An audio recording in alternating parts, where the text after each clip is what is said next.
শুরুতে আমি ধন্যবাদ জানাচ্ছি আপনাদের সকলকে, বিশেষ করে আমাদের সশস্ত্র বাহিনী হাইয়েস্ট লেভেল অর্গানাইজারদেরকে, জেনারেলদেরকে, জেনারেল ওয়াকারুজ্জামান, অ্যাডমিরাল নাজমুল হাসান এবং air chief marshal Hasan Ahmed খানদেরকে আমাদের জয়লাভ করে আরও খেলা জিতে এবং আরও ভালোভাবে বাংলাদেশের নামটা আন্তর্জাতিক লেভেলে এগিয়ে নিয়ে যায়। আপনাদের আজকে এই আয়োজনের জন্য কিন্তু আমরা গর্বিত। আপনাদের এই আন্তরিকতা দেখে আমরা সত্যি অনুপ্রাণিত। আমরা বিশ্বাস করি যে এই সাপোর্টটা আজকে পাওয়াতে আমাদের বাংলাদেশের নারীরা খালি এখন সাফ না, এখন এএফসি কাপও জয়লাভ করার স্বপ্নও দেখবে আর ইনশাল্লাহ একদিন ওরা ফাইনালসও খেলতে পারবে, সেটা আমাদের প্রত্যাশা।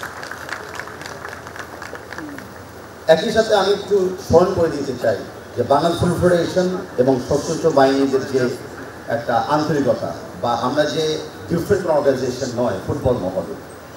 আমরা অতীতে দেখেছি যে বাংলাদেশ পুরুষ ন্যাশনাল ফুটবল টিমে বাংলাদেশ আর্মি থেকে কিন্তু 5টা প্লেয়ার জাতীয় দলে খেলেছে ও এখনও খেলছে।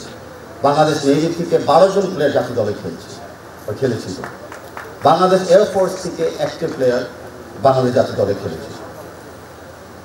বাংলাদেশ নারী ফুটবল দলে বাংলাদেশ আর্মি থেকে 60 জন প্লেয়ার জাতীয় দলে খেলেছিল এবং বাংলাদেশ নেভি থেকে 1 জন প্লেয়ার খেলেছিল।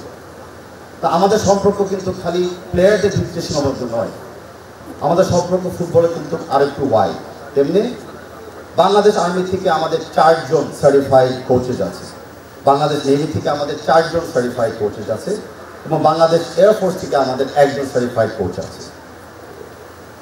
বাংলাদেশ নেভি থেকে 7 জন আমাদের সার্টিফাইড রেফারিজ আছে যারা আমাদের ম্যাচ পরিচালনা করতে পারে।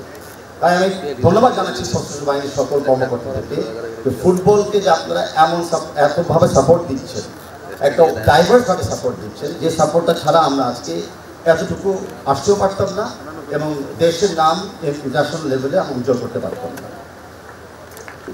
সেখানে কিন্তু কাঠমান্ডু রানওয়ে কিন্তু ক্র্যাশ হয়ে গেছিল, কোনো কমার্শিয়াল এয়ারক্রাফট সেখান থেকে ল্যান্ডিং পারমিশন পাচ্ছিল না। সেই সময় কিন্তু মানে উইদাউট এনি হেজিটেশন আমাদের বাংলাদেশ এয়ারফোর্স রেস্কিউ মিশন করে আমাদের অনূর্ধ্ব 14 মেয়েদেরকে রেস্কিউ করে বাংলাদেশে ফেরত নিয়ে এসেছে। তার জন্য আমরা সকলে দাঁড়িয়ে এয়ারফোর্সকে একটা হাত নিতে চাই। Thank you. নারীদেরকে এগিয়ে নিচ্ছেন। আগামী ভবিষ্যৎ বাংলাদেশকে আরো ভালোভাবে গড়ার জন্য আমরা যে পুরুষ নারীরা একসাথে মিলেমিশে কাজ করতে পারি সেটার কল্পনা আপনারা দিয়েছেন। আমি আবার আপনাদেরকে সকলকে ধন্যবাদ জানাচ্ছি।